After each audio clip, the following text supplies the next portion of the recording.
ആരോടായാലും സത്യം പറയണം. അതേപോലെ നീതി പുലർത്തണം. നീതിയും സത്യവും പുലർത്തിക്കൊണ്ട് മുന്നോട്ട് പോകാൻ കഴിയണം. ആരോടും കളവ് പറയേണ്ട ഒരു ആവശ്യമില്ല, സത്യം പറയാം.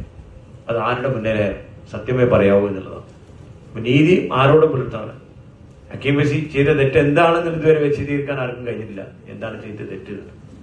ഹക്കീം ബഷിയുമായി അഭേദ്യമായി ബന്ധമുള്ള കുടുംബമാണ് പടപ്പനക്കൽ കുടുംബം, മണക്കാട് കുടുംബം. അഭേദ്യമായ ബന്ധമാണ്.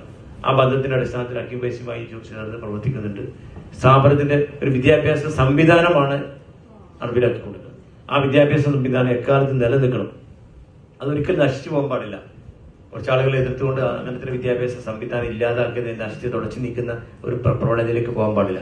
വിദ്യാഭ്യാസ സംവിധാനം നമുക്ക് നിലനിന്ന് അള്ളാന്റെ ദീന് പഠിപ്പിക്കുക, അള്ളാന്റെ ദീനി പ്രബോധനം നടത്തുക, ഇതൊക്കെ തന്നെയാണ് നമ്മുടെ ലക്ഷ്യം തന്നെ.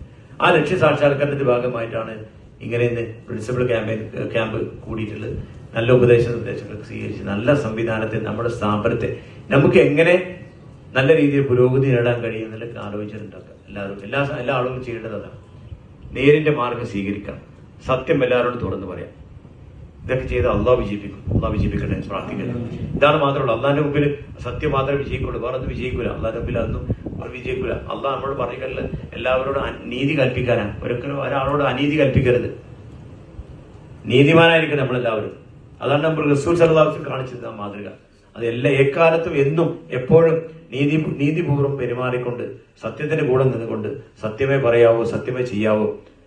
ഒരിക്കലും ഒരാളോട് അനീതി പുലർത്താതെ സത്യത്തിന് വേണ്ടി, നീതിക്ക് വേണ്ടി നിലനിന്നുകൊണ്ട് മുന്നോട്ട് പോയാൽ അള്ളാഹു നമ്മുടെ എല്ലാ പ്രവർത്തനത്തെ വിജയിപ്പിക്കുക തന്നെയും.